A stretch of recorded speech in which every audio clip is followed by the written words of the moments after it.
Visit Sailrite.com for all your project supplies, tools, and instructions. Hi, Eric Grant from Sailrite.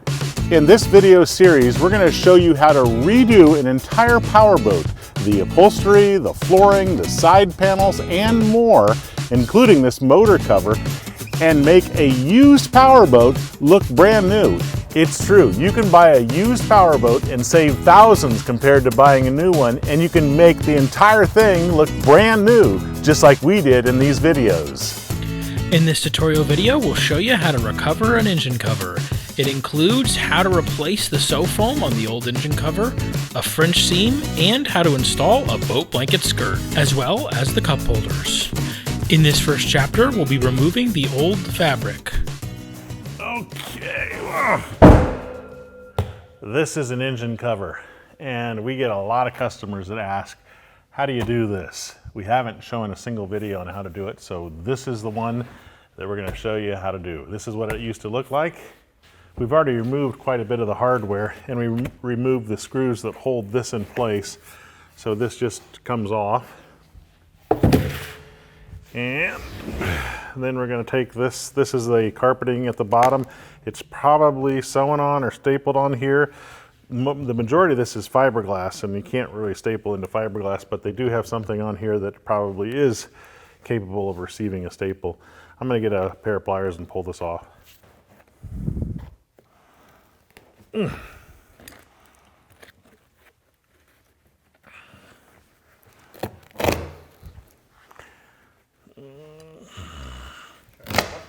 Because this was fiberglass, they didn't staple there, and so they wrapped the carpeting around to the backside and glued it in place with a spray adhesive. And so we're just taking it off of the backside so we can continue just to disassemble the piece. So we're able to pull the carpet up, and there's some foam, and it looks like it was stapled around the perimeter, probably with something that was adhered to it, so it could be stapled without going into the fiberglass. So I don't even think it was sewn. Yeah, pretty sure it wasn't. Okay, this was not sewn. This was actually stapled. It was folded, or stapled in place, then folded under. So I got a lot of staplers to remove. I'm just using the staple puller because I can't seem to get this pulled without it coming apart. So we removed all of the staples, and we also ripped up the vinyl because we used pliers to pull it off. And here's what she looks like.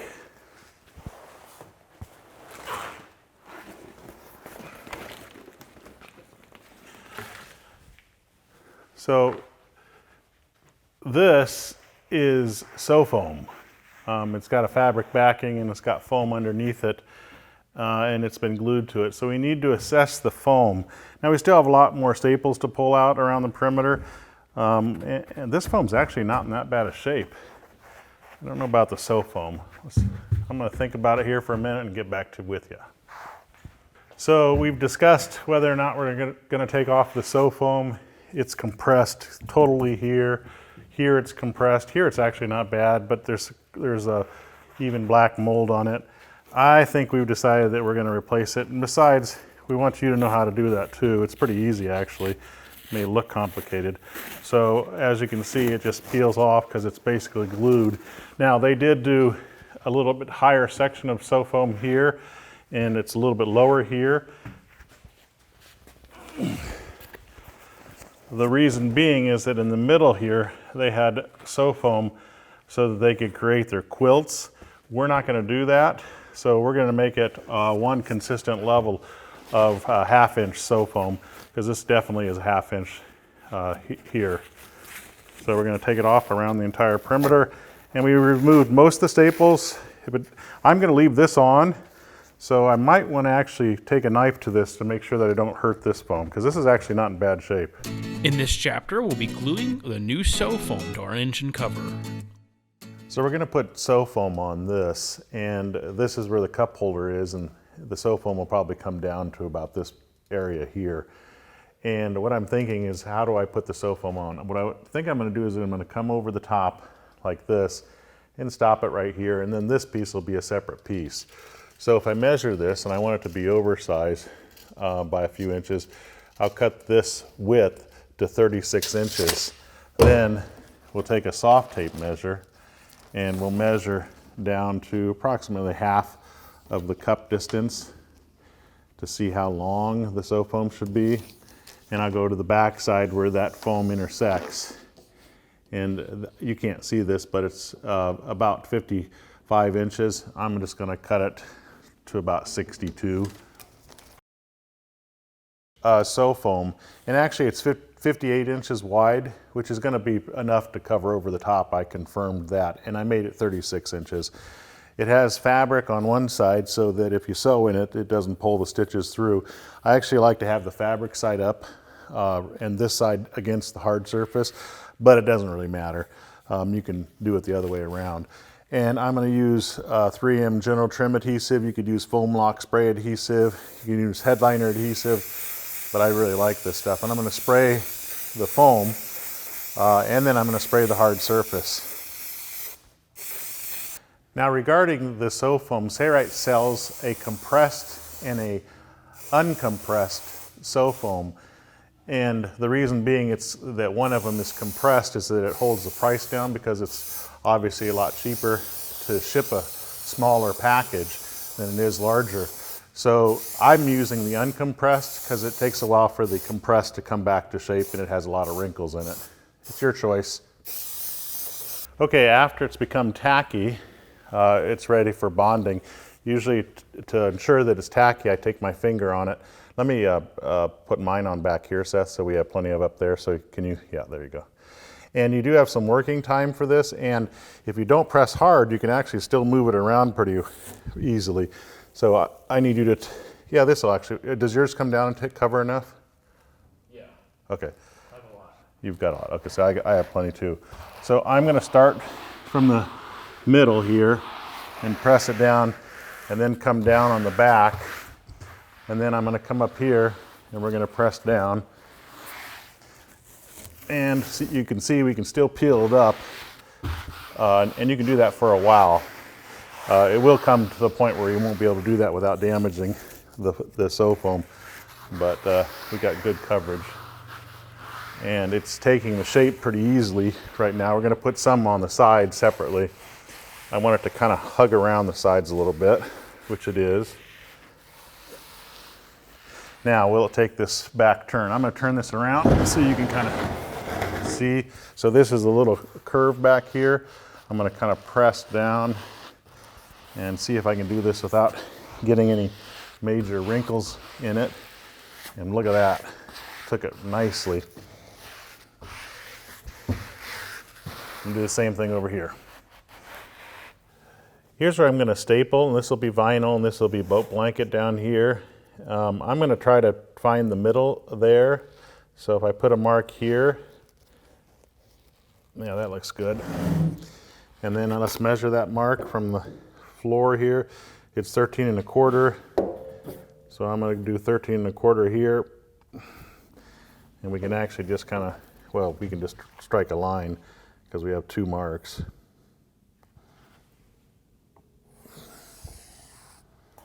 That looks good. The boat blanket will come up here. So 13 1/4 there. From the tabletop, 13 1/4 here. You can just see how we're doing this.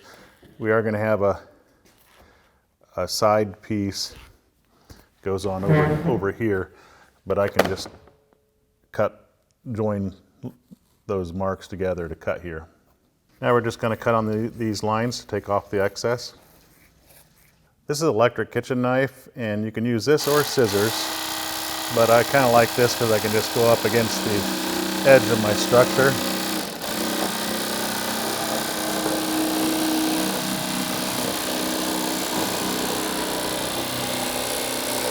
We're going to trim this, and we'll have a band that comes down the side, which we'll show in a little bit. So we're just going to trim this to this edge. So I can feel the holes here, and I said I was going to carry this about midway to the holes. So I'm just cutting away some of the sew foam. Now we know the board comes down here, so I'm going to make sure I don't cut too much away. So this will all be hidden with the cup holder. I need a sharper knife. So I was cutting the cup holder out and I was like, oh, it covers a lot more space than I thought. So what I'm going to do is kind of roughly mark, and I'll obviously stay inside these marks, but at least I know where this is going to fall, and it's going to come down here too. Now I will cut inside of this by at least 1 inch. Okay, so now we have a piece cut for the sides here, and we're going to apply our spray glue to both surfaces again. So we decided to drop it down here to that blue line that they have, because I don't want a void in there. So Bill, just make sure you have enough wrapping around there. So we're going to put it right at that juncture. Even though we do have to staple a lot to it, it's going to fill that. We didn't do that at the back, but we can always put sew foam in there to make it do the same thing. Yeah, that's probably better. Like it. We took it up. So that's the nice thing about this. Until it cures completely, you can actually unpeel it and put it back on again. So I'm going to use the electric kitchen knife, and I put it kind of off the table a little bit so that I can cut this, and you can use scissors too.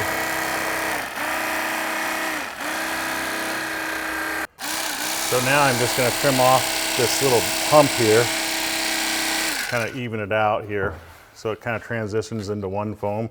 And then this is actually pretty good right there, because that's a nice, sharp, clean edge. Patterning for our new fabric is next. This is the center here, and it's already been marked by the manufacturer, and we confirmed that it was correct. This is a 15-inch strip, and this is the patterning I'm going to start with.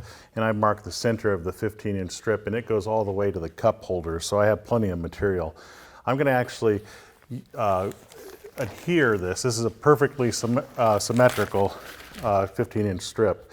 I'm going to use Super 77, and I'm going to spray that area so that I can stick this down.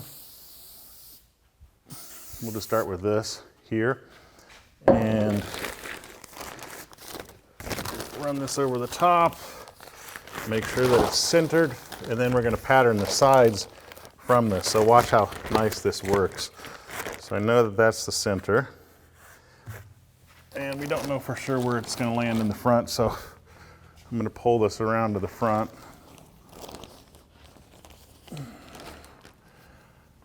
And I'm going to put some, oops, I need a little bit more fabric. There we go. So the nice thing about using the Super 77 with the Durascrim pattern material is you can make sure that everything lays perfectly, and you can reposition it if you need to. So I'm going to put some spray adhesive up here, and then we're going to make sure this is perfectly centered.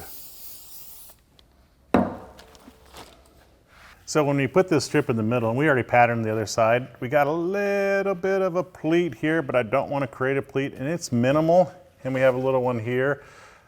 This is going to pull out more than likely because we're going to have this panel to it, and there's going to be another panel here. So we're going to pattern for this next, and we already confirmed that it actually works. So I'm going to put the 77 on this side of it, leave the patterns in place so that you know where your seam allowances are, and then overlap this. It's okay to overlap it with the adjacent panel because we're going to draw in where our seams are, and then lay it flat. Oops, I'm a little bit shy, so I'm going to move it over there. And just work out as many of the wrinkles as possible. Hopefully you don't have too many. And baste it in place.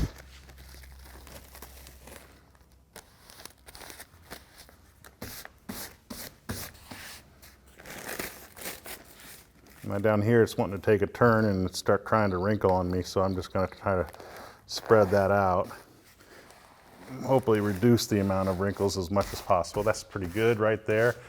And we're going to come along and do that all the way to the front over here. I am going to mark right on this edge, and I want to try to be consistent and have a smooth line right here, following it down. And we will have excess fabric down here because it's going to be stapled here, and then boat blanket's going to go down here. So I will continue this line. Actually, I'm a little bit off right here, down into this. And I am going to mark where I'm going to staple here, right, like that. But I am going to put an arrow down here that says add 3 inches to 2 inches. And here is my middle panel. I want to mark right on that line. You can do dashes, you can do straight line, whatever you'd want to do, but it needs to be marked. And we need to add seam allowance, and we will do that. And we'll come down here, obviously, further. But we're going to do that all the way to the other side. Okay, so you can see how this comes around, and I'll smooth this out. I got a little indent there. This is going to be a smooth cut. And I'm just going to carry this on, even though this is underneath of our cup holder. There we go. So this side's pattern, we're going to do the same thing over there. What I'm going to do now is I'm going to trim on this outside line. Now I'm not going to lift this up from the pattern, only lift it up to the point where I can trim it nicely. And again, anything that looks like it's deviating, I'm going to kind of straighten out as I cut. So we're going to do this all along here. So we're going to put the 77 on this side, and we'll do the same thing on the other side. And I've cut a smaller piece of Durascrim, and we'll position it.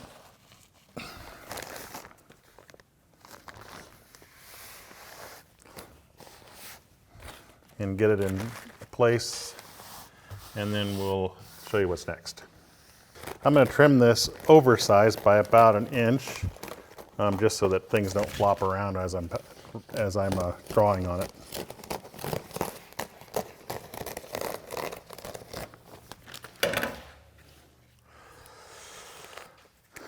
So now what we want to do is we want to mark right where the other panel meets up with it on this piece. And we will do that to the other end as well. We're putting some dash lines down here, and we're going to say we need to add 3 inches, you know, because we're going to staple at that location. Just want to have plenty.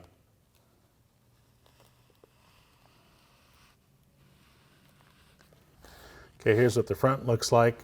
Now, here, this is where the cup holder falls in, so I don't really need to be concerned about this, but we're going to show where this panel joins up to it, and then put dash marks down here as well, 3 inches.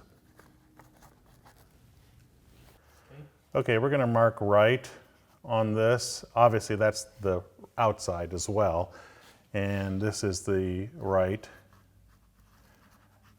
And I'll just mark this as the front. This is the front, because we want to make sure that we don't get confused. And then I'll put R here and left over here for the middle panel, and F for front, and I'll write it on this one so we know.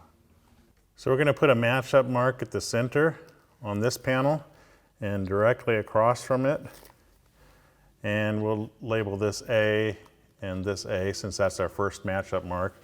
Now this we didn't cut yet, but we're going to put a match-up mark on this being B, and then lift up and put it on this, and that's B. Now, is it perfectly centered? No, but it's close to center. And then we're going to do the same thing on that side. We're going to put match-up marks here so that we have a few spots that we can match up. And let's say right about here. They don't have to be in any particular area. We just need to make sure that when we're sewing things together, they're matching up. And we can label them C, D, and E, you know, as we go. All right, we took the patterns off and realized we need to talk about seam allowance, so we put them roughly back in the same spot again, just so that we could make it clear to you. So for this one, we're going to do a French seam just here, okay? And we definitely need to add a 1/2 inch seam allowance for this French seam. So I'm going to put 1/2 inch plus, and on this panel, 1/2 inch plus. And that'll be added here. And the same thing over here. I'm going to call this this panel, and this panel, basically the top plate. This is the side piece, and we want this to be a tight cover. So what we're going to do is we're going to actually have this piece have 0 seam allowance. So I mark 0 there. And on this piece, we're going to add a 1/2 inch seam allowance to this panel.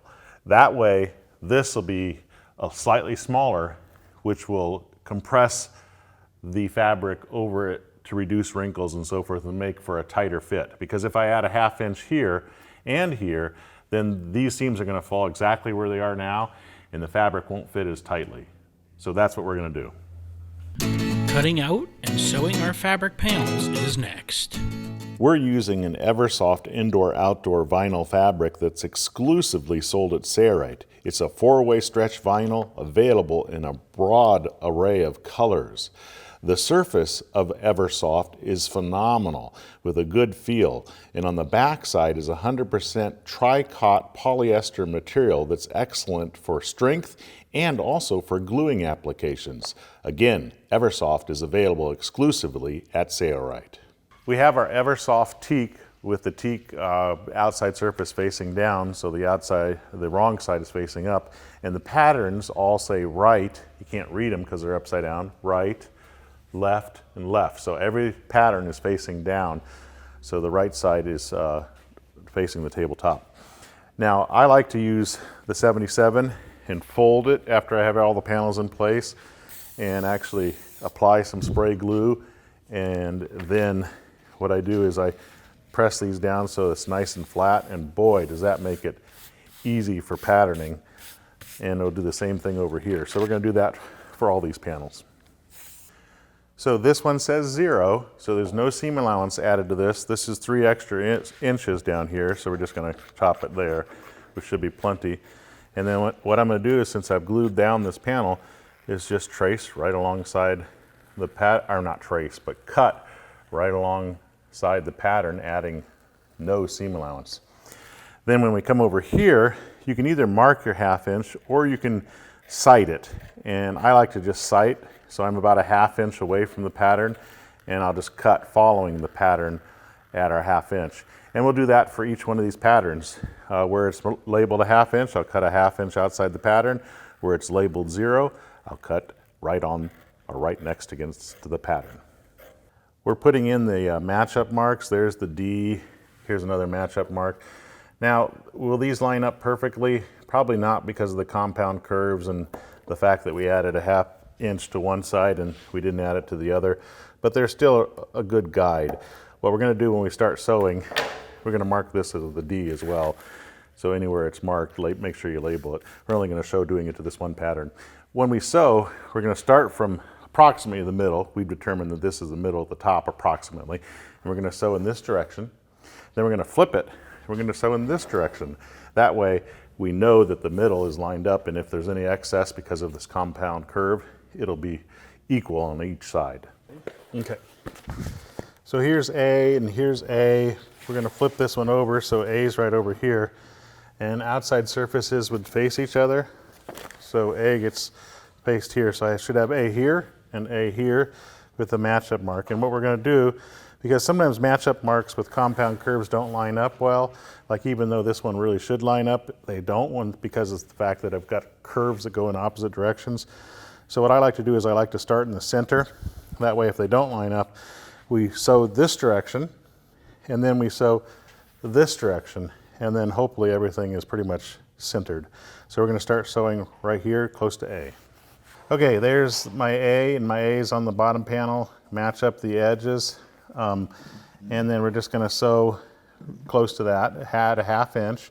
The magnetic guide is at the 1/2 inch, and I'm sewing about a 5mm stitch length, and I'm not going to do any reversing because we're going to sew over these first stitches.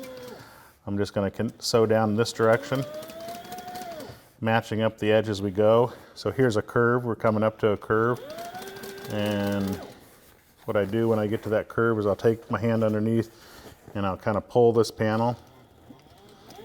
As long as you're matched up right across your needle, everything is good. So see, I'm pulling this panel across, and that's how you do it for the shape.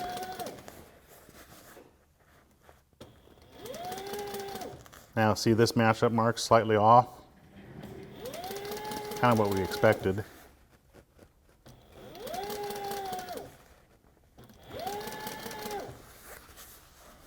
Okay, we're going to sew all the way to the end here, and then I will show you what's next to flip the panel.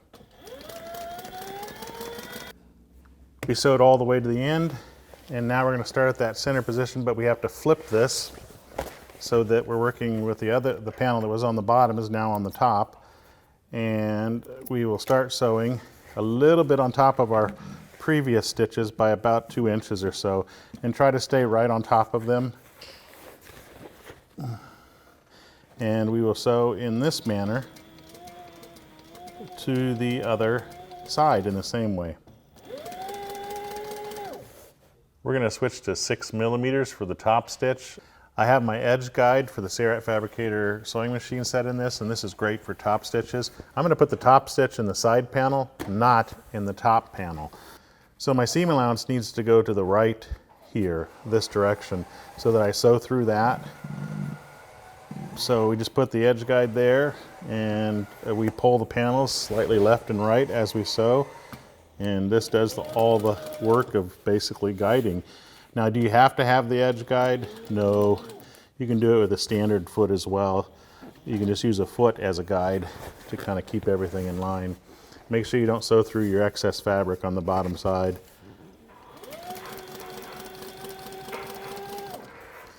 And make sure that the seam allowance is to the right, so you're sewing through it. That's all there is to it. We're going to sew all the way to the other end, and then we'll do the same thing with the second panel. This is our black fabric.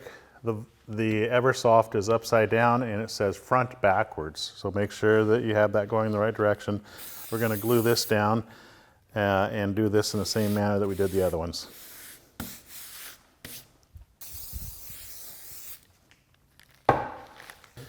So we cut a 1/2 inch outside the pattern here. It has at least 3 inches of extra fabric. I marked it front, and I matched I cut match-up marks, and I marked it C and B as the pattern dictates. This is our C.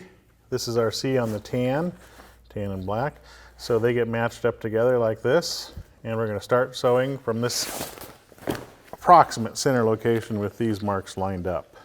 We're going to sew a 1/2 inch. This is going to be a French seam, but our first stitch is a 1/2 inch from the edge, just like it is with a semi-flat-felled seam. I'm going to put my magnetic guide on. Now, I'm not using the standard foot. This is the edge guide, but we're going to use it with our French seam. This will still sew a regular stitch. It's not as good as a standard foot for a regular stitch, but it's not bad. So let's get cracking.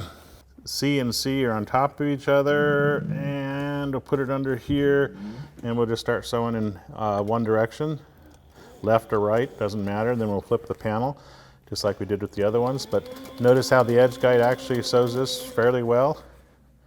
So we're just lining up the fabric as we go, sewing a 1/2 inch from the edge. So we sewed that one. We flip it over, and we sew from the other side with the other panel that was on the underside and on the upside. And just like we did before.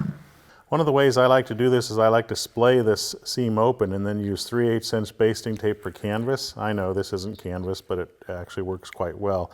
And I put it down the center. Now you do have to splay this open, and there is a little bit of shape in here, so it doesn't always want to splay open on the seam, so sometimes you have to force it open like I'm doing here.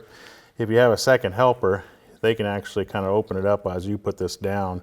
Sometimes I run my finger in advance of the double-sided tape, but a second helper is definitely the easiest way to get this open. We're going to peel off the transfer paper, but only a little bit at a time, like that, and then we're going to put this down. It doesn't have to be perfectly centered, we just have to make sure that we're sewing through the tape. And you want to make sure that you pull the panels if there's any shape in them, so that you're on the first stitch. So we're going to do this down the entire length. We're going to put our machine in 6 millimeter. We're going to move the magnetic guide. We have the edge guide foot in, and we have our reinforcing strip in place. So we're going to sew on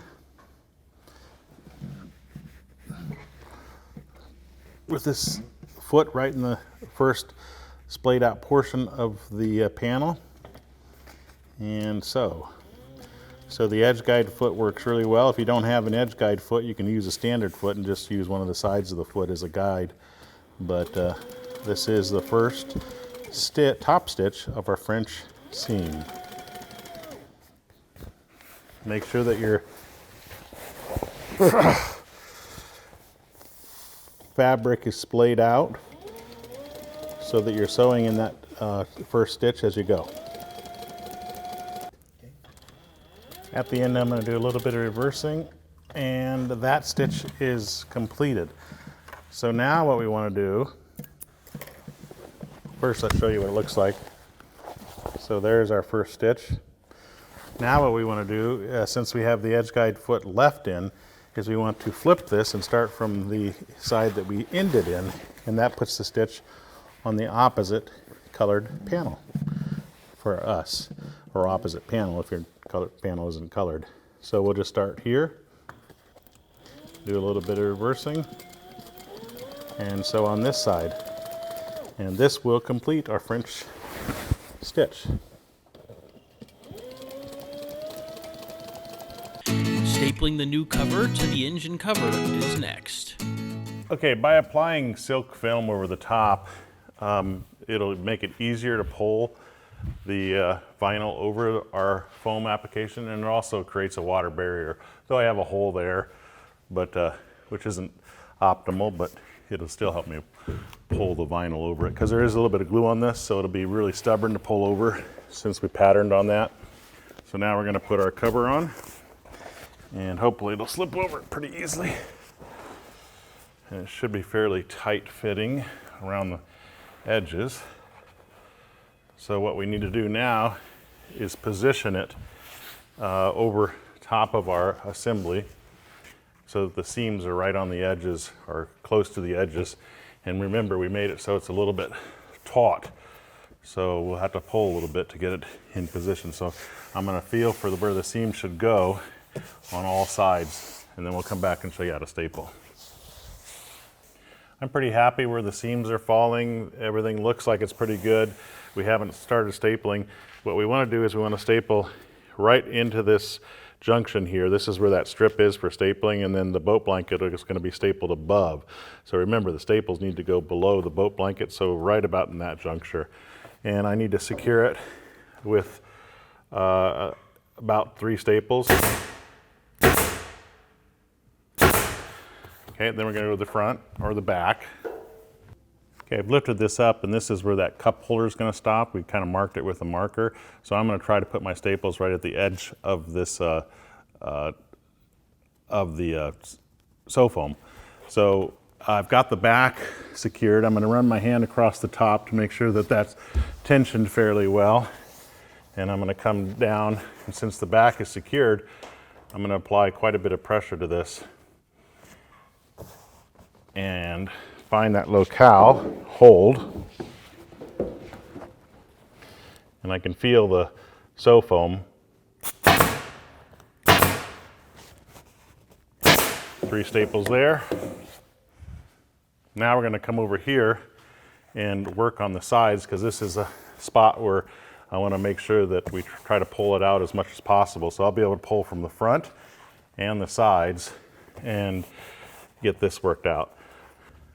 So we decided, instead of doing it here, we're going to work at the mid-center here, and you just have to judge what you think is best by messing with it. So I'm going to try to get that seam to lay on this side of the foam, and we're going to put that right about there, and we're going to secure this side right into that sew foam, or the edge of the sew foam.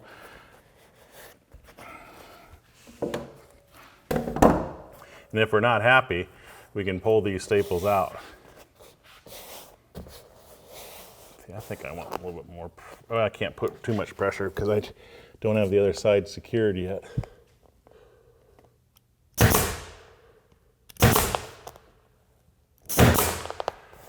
let's go to the other side. After we secured the opposite side, that side looks better than this side. So this isn't uncommon. You may want to pull staples again and redo areas. Just try to stay within your parameter. These holes are not going to be a big deal. So I do this on a regular basis. If I don't like something, pull the staples and apply more tension. Okay, now that those are out, let's try to get this area looking good with that seam right on this edge and nice and tight. Yeah, so I was able to pull more vinyl out, and these holes are actually going to be slightly above.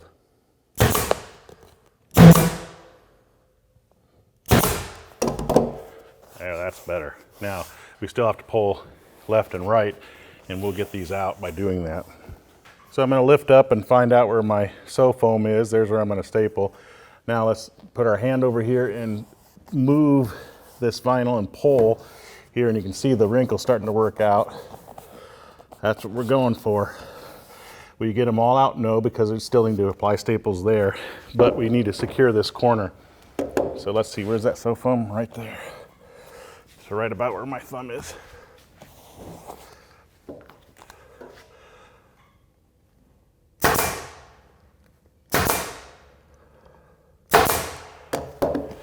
Cool. Now we're going to do that same thing on this side. I'm not going to show that because we'd have to turn it all the way around. Okay, so you can see a little bit of wrinkles here now that we have these two attached, and I did attach the other corner. So we're going to come over here and we're going to work those wrinkles out and pull. And our sew foam is right there. So we're going to put a few here. Oops, got to push harder because we've got to go through that sew foam.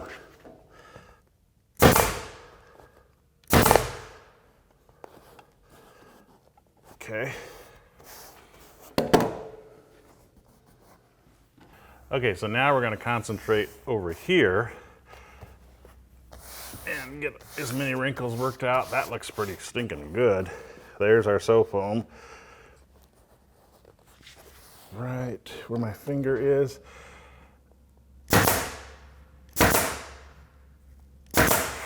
Good. Come over here, see this little wrinkle here? Let me turn it so you can see a little bit.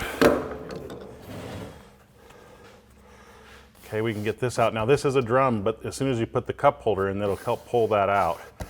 So I'm gonna pull a little bit till it looks good, and it does. And there's my sew foam.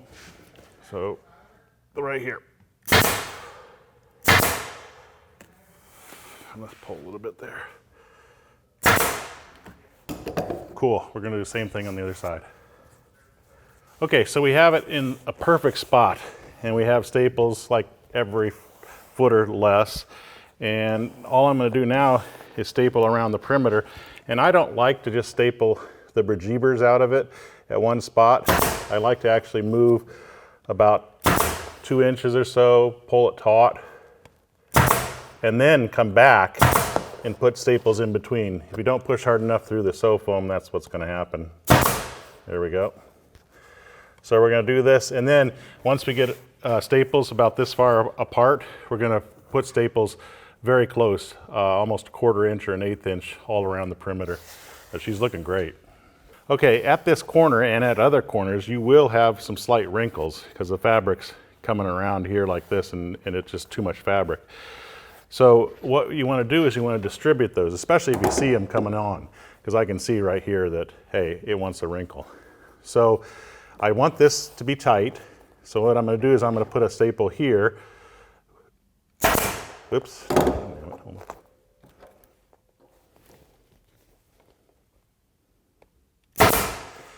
And then I'm going to distribute these wrinkles ever so slightly. So I'm going to try to go with a bubble that's about the same on both sides, with one right in the middle between this one and that one.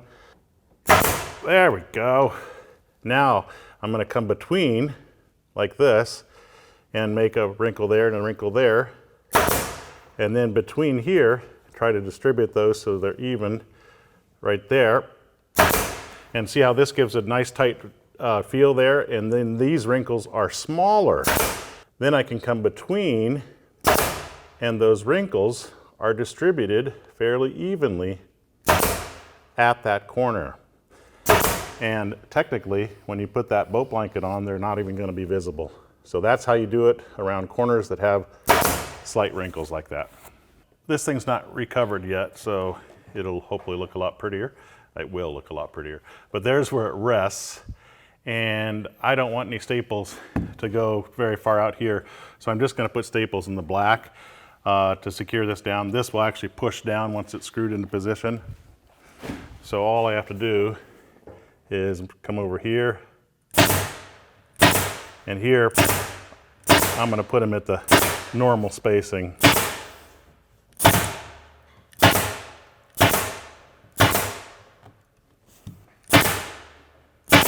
There we go.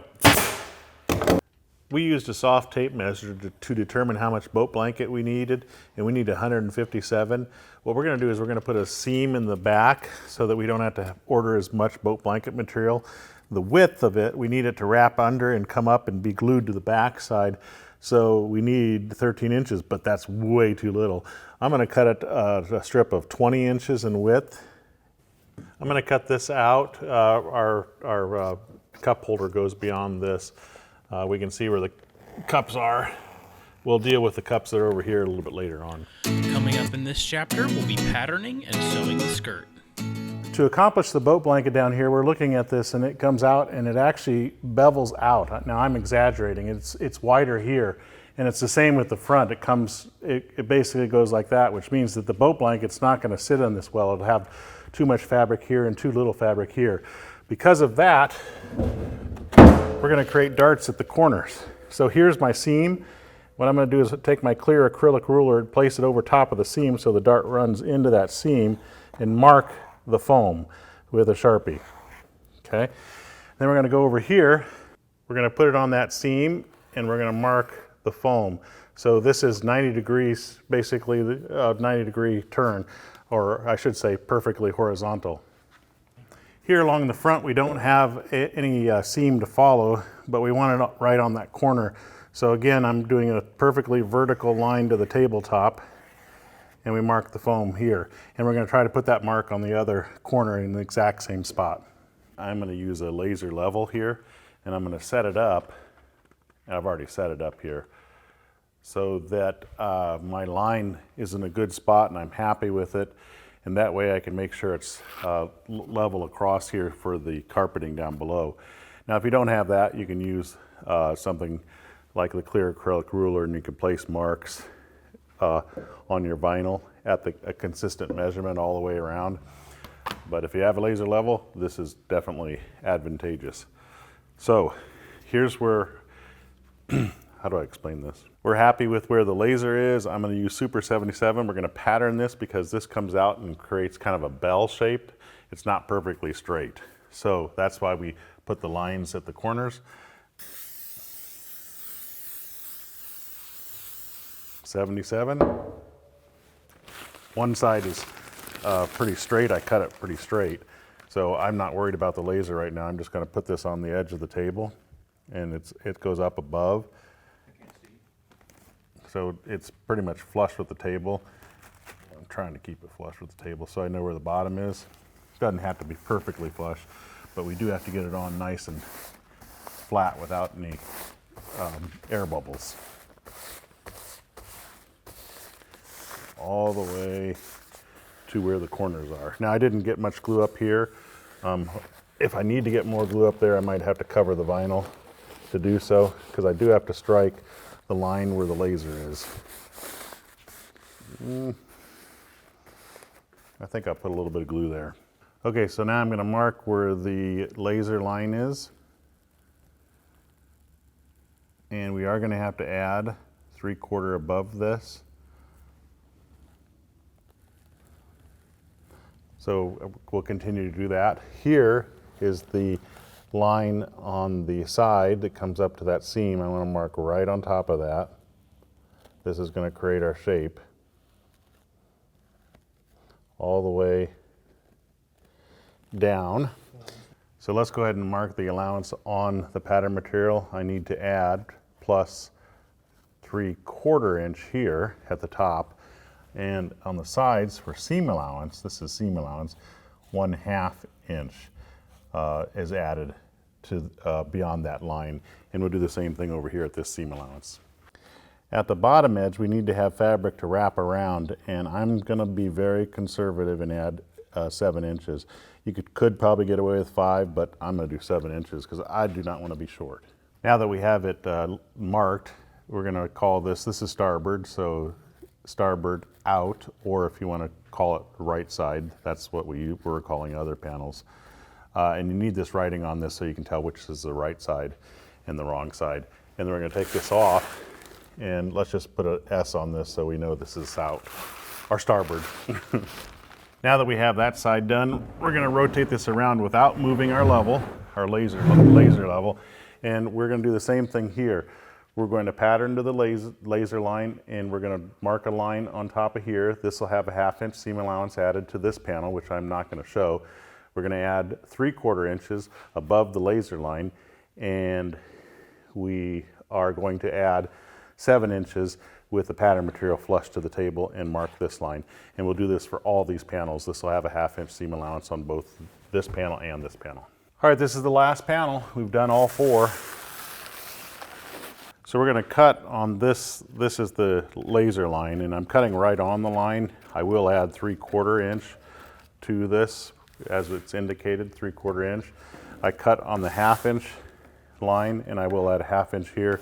And then we'll obviously from this bottom line, we'll add 7 inches because this one actually wasn't on the tabletop.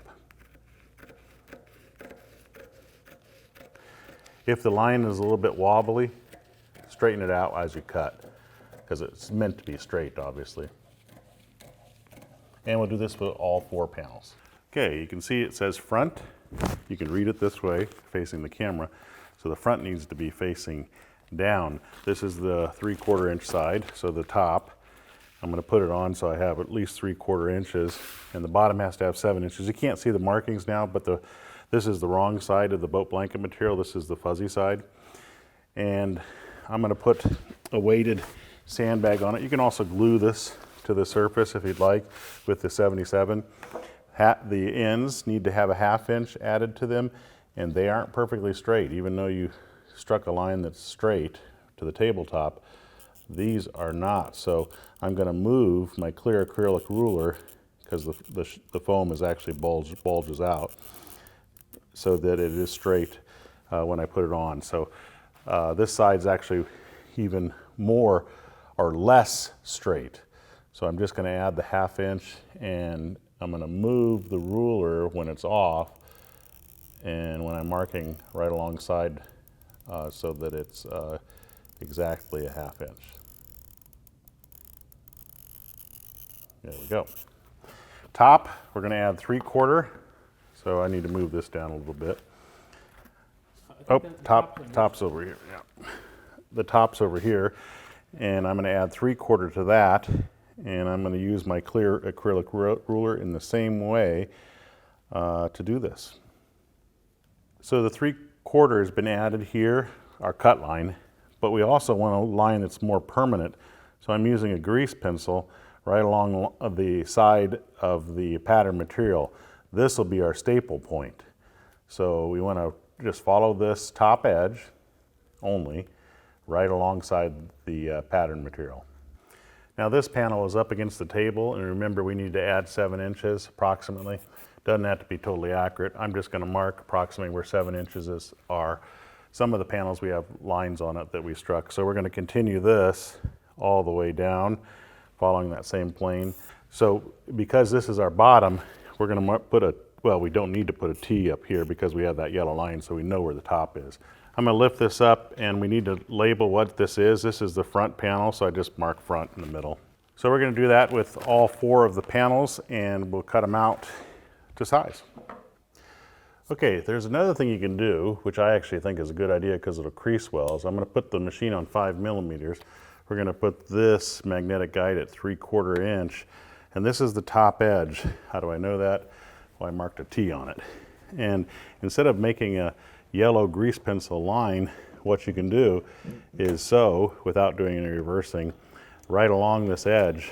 And this is where the staples will be put in, so we can use this as our guide for the staples, and it'll help the fabric to take the crease.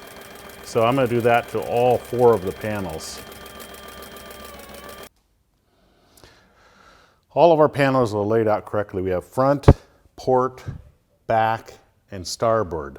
Now the seams are out, not in. So the seam is here, here, here, and here. In other words, this is the top edge. So you have to do that, otherwise you'll sew them in the incorrect order. So think about the order before you sew them together. So let's grab the front panel, doesn't matter which, and the port one. And since the seams are like this, you just have to grab them like this so that the top edge is lined up, and we'll start sewing here. I'm going to put the magnetic guide at a 1/2 inch, and we're going to sew here. And we are going to do some reversing here at the beginning. In the end, we are not doing a top stitch. We're just going to sew this way, and then we're going to splay them apart when we get to the back side of our engine cover. So we're going to do reversing at the end. I'm going to show you what's next. We'll join the other 2 panels in the same manner. We'll not be showing that. In this next chapter, we'll be stapling on our blue blanket skirt. Okay, the top edge is down, and I'm putting it on like a chef's hat so that its wrong side is out. So this is the back.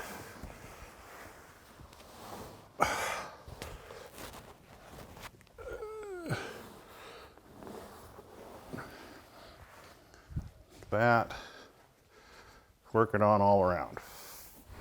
So I realized the sew line was hard to see, so I used a grease pencil and just marked right on top of the sew line, at least for the camera. I could see it fairly well. So now we have the laser on, and we want to staple in the sew line and we want the sew line right on the laser. And we also want the seams, corners, to be lined up as best as possible. So I'm going to position this so that they are almost directly over the seams at all corners, and check them out before I do any stapling. So I put a 1/2 inch staple in here because we have to staple through all this. So I'm going to pull up the fabric until it's on the laser line, and I'm going to staple, now that my seam's in the right spot, right on there.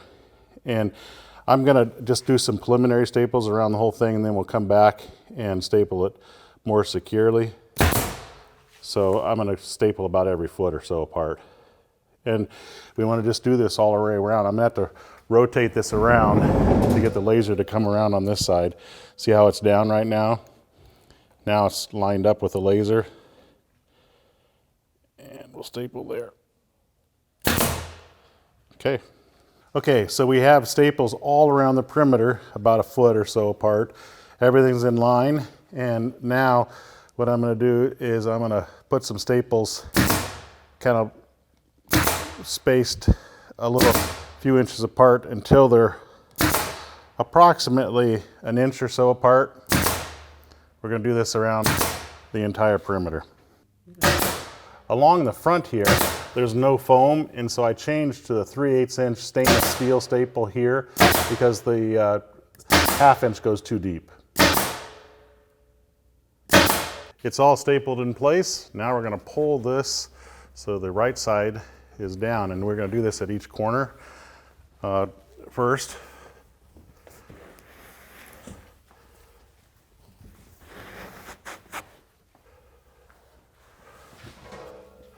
The last corner will be the toughest, but she still goes down nicely. Now we're going to work it down at each corner, and this will be a fairly tight fit. We just want to keep going down to each corner, and you may have to cut some slits at the bottom. There's a thread we're going to have to cut. Okay, so we just worked out most of the wrinkles. Now I'm going to cut at the corners because the fabric wants to go back, but I don't like to cut on my seam. So I'm going to cut over here. We have plenty of fabric, but see how that relieves it? You don't want to cut to the point where it won't go around the corner, so make sure you stop short of the actual fiberglass. We're going to do that at all 4 corners. So I'm using 3M General Trim Adhesive. You can use other good headliner spray glues. And we want to put it on this side because we're going to be pulling it around. So get a good coat on that. I'm only going to do one side at a time. And it's okay if you get some glue on the other corner, but we can always put more glue on. I'm going to get a good coat on that, and then I'm going to also get a coat on the fabric, or I should say boat blanket material. So you want to work out as many wrinkles as possible, and I'm just using my hand to push the fabric all the way to this edge. And this is the situation where you might want to even just get a second helper. I'm going to start in the middle, like I typically do when I'm doing any kind of stapling application. I'm smoothing the fabric down, wrap it around, pull it taut, and get it to adhere there. Now I'm not going to push it down all the way. I'm going to start working here.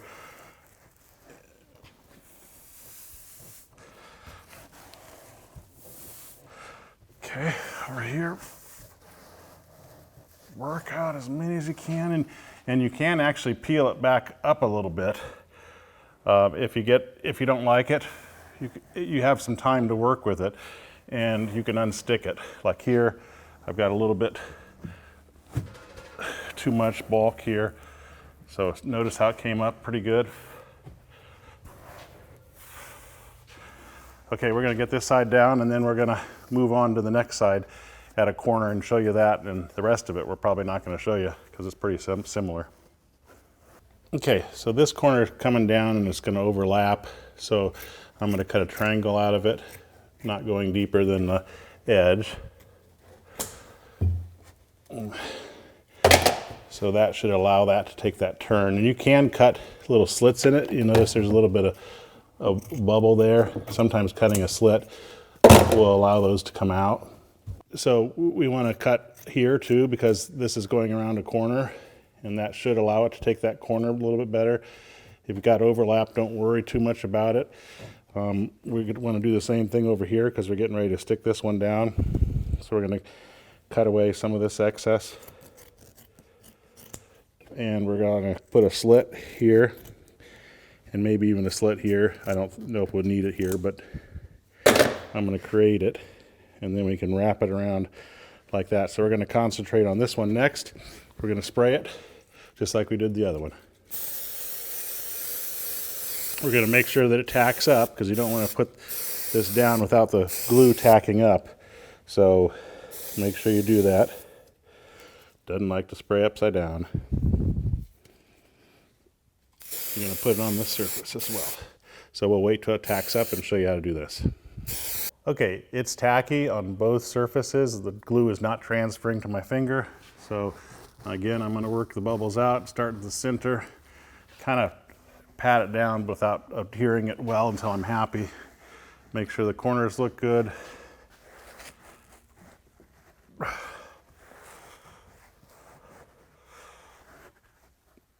And that's pretty sweet. So we've got that on nicely. It's taken the turn nicely. Most of the wrinkles are worked out. We're going to keep doing this around the perimeter. This side's next. Upholstering the cup holder is next. So the first thing we need to do is remove the old vinyl, and I'm just using a staple lifter to do so, and this works really well, as you can see. After the staples are all removed, the best way to get it off without getting poked is to actually just use a staple lifter and just kind of pry the fabric apart with that off of the perimeter. You may still have to use your hands. Be careful you don't get poked. There we go. Oh yes. So this is stapled to it too, so we got to take the staples out of this. All right, the cover's off. This is very old sew foam, and it's about a 1/4 inch thickness, so we're going to have to replace that. So we're going to set that aside, and we're going to get all the staples out of this. with some pliers or needle nose. Sometimes even just a wire cutter works great just to pull staples out. This is Sailrite. I'm just marking the inside perimeter. We're going to go larger. We're going to use this as a backing to fill that hole. I'll put it like this, and we just need to start securing it in place. Pull it taut, make sure it's as tight as you can get it.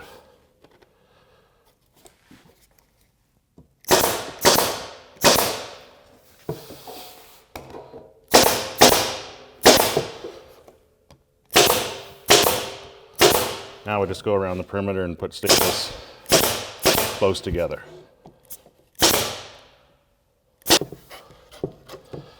Just trim away the excess. Doesn't have to be neat, it's going to be covered.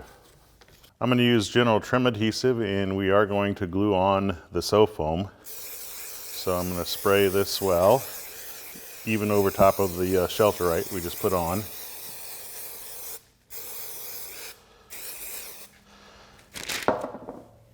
And we want to do the sides too.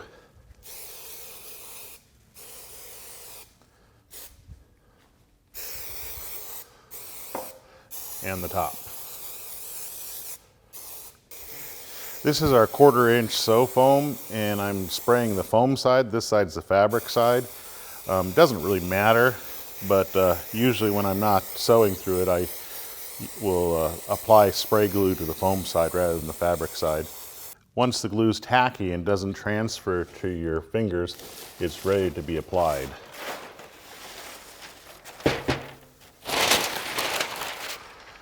So I'm going to put this on like this and press down, and then roll it to this side and press down, and then we're going to cut it to this general size, leaving enough to overlap around the perimeter. I like to cut it with some cheap scissors. I don't like to use my expensive scissors because it gets glue all over them, though they can be cleaned.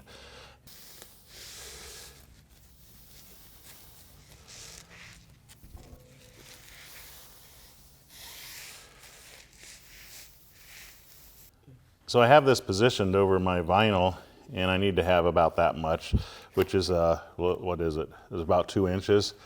So I'm just gonna mark around this. If you have extra, then all it is a pane to pattern. So we mark it there, then we fold it over here, and we mark 2 inches out here. So you can see it's pretty easy. Let me do that over there so you can see it. So I put this 2 inches from that, mark it there, 2 inches from here, and we'll cut this out.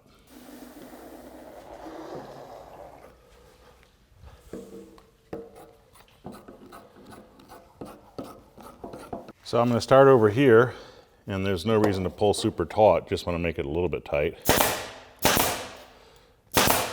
Now over here, we can pull it taut and bring it around and apply tension here and put some staples in the middle.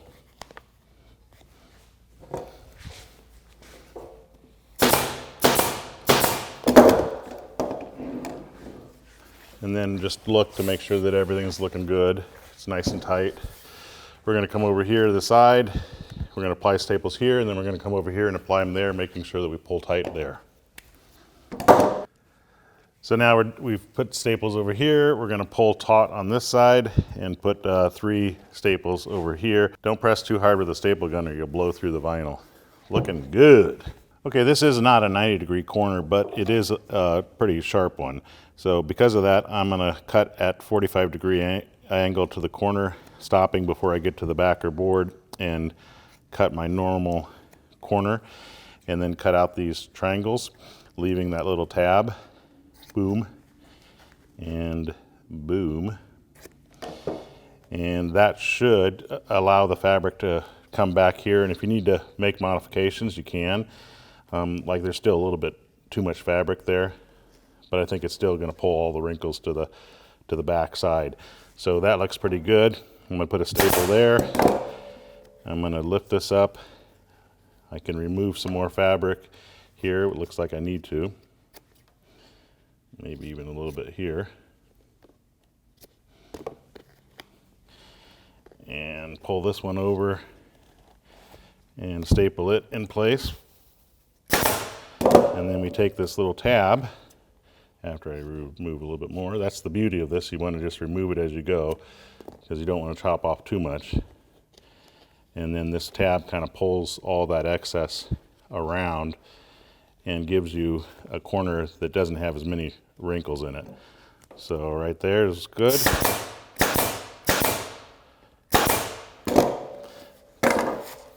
And that's a pretty good looking corner. There's a couple little wrinkles here, but I'm completely satisfied with that. We're going to do that over here too. We did the same thing at this corner, but this is a more gradual corner. And sometimes instead of pulling this over, sometimes I'll start with pulling the tab over because that just kind of pulls that corner in. And you want to just do what really works best. Let's put a couple staples there. Then what I'm going to do, since this is a more gradual corner, is try to work those wrinkles back to the back side, as you can see here, because you're going to have wrinkles because the fabric has to basically shrink, or there's too much fabric to go around the corner is what I should say. But you can see how I'm just working those wrinkles in, and if this staple is going to be a problem, so what you want to do is you want to remove it. Boom. And now, look at that. All those wrinkles are to the back side and not over at the lip. We'll do the same thing over here. Okay, when you're happy with the corners, just tension the fabric as you staple. Putting staples about 1/8 inch or 1/4 inch away from each other. Nice. Okay, we've got this kind of weird corner here that's going to have a little bit of a wrinkle. I'm going to kind of do the same policy, except for I'm not going to cut out any triangles. So I'm going to make a little tab that I can pull on. Then I can tension this side. See how nicely that tensions? There's no wrinkles at all. And I'll put a staple here, just one, and pull this. There's no wrinkles until you get to that exact corner. Make sure your tab's kind of sticking out. And we'll put a staple here. Then we can take this tab and we can kind of look at that corner and kind of pull this in to create kind of like a 1-2 fold at the corner, and then staple the tab down. And I think that gives a nice looking corner. We can, there. So there's what she looks like. I hope you can see that. Any excess fabric should be trimmed with scissors because this has to sit flat against the motor rest. We're going to do that all around the perimeter. Okay, I'm going to cut an X, but I want to stay about 1/2 inch away from the edges, and you want to do this on a sacrificial table. Unfortunately, my blade is not the sharpest.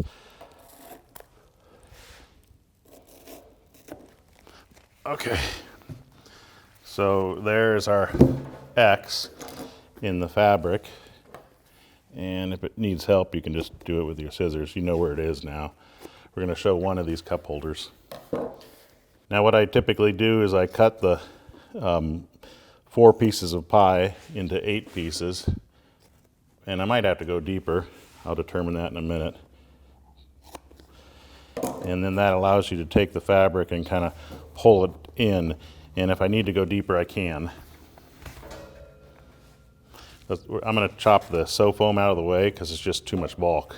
So I'll come back after I get this done. So I've gotten some of the sew foam out of the way. I'm just going to take my razor and cut this a little bit deeper because it needs to wrap over here, and I'm just going to secure it with a staple, and I will do that for each one of these pie sections. If I need to cut it deeper, I'll cut it deeper, but I just want to get enough over here so I can put a staple or 2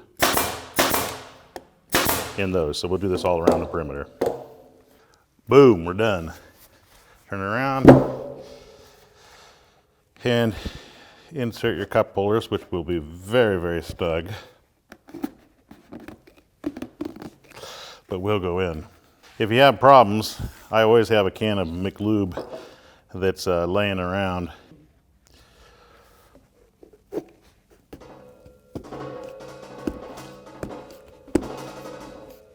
There we go, got to put them all in. Okay, so I can feel the cup holder here. Make sure you know where it's at. I'm just going to cut a small X in this. And then I'm going to go all the way to the corners because this is a whole plate that actually sits in here.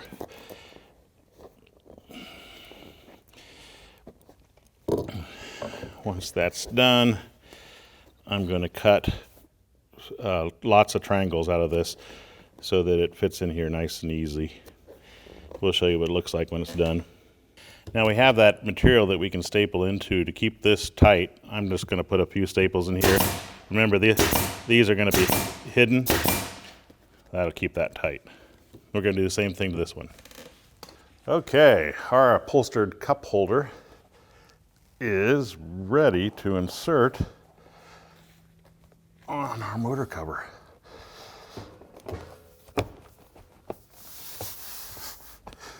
And we do have some pushing to do to get it down. Oh, there we go. I might have to cut a little bit more on this one, but that one went down. Perfect. Beautiful. Now we'll put the screws on the back side and install our hardware. In this chapter, we'll be creating the lift strap for the engine cover. Out of the black vinyl, we're going to make our handle to lift the motor cover.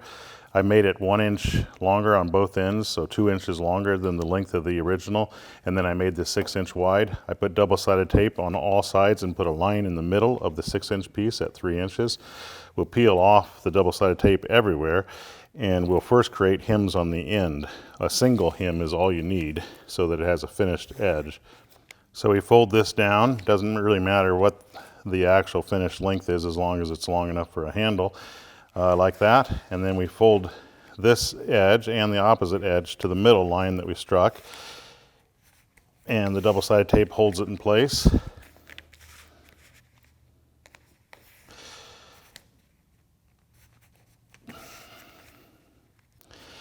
Then we take this and we fold it right in half, and you can put double-sided tape down it again just to make sure it doesn't move while you're sewing, which is what I think I'm going to do. So I'm going to put it on one side only.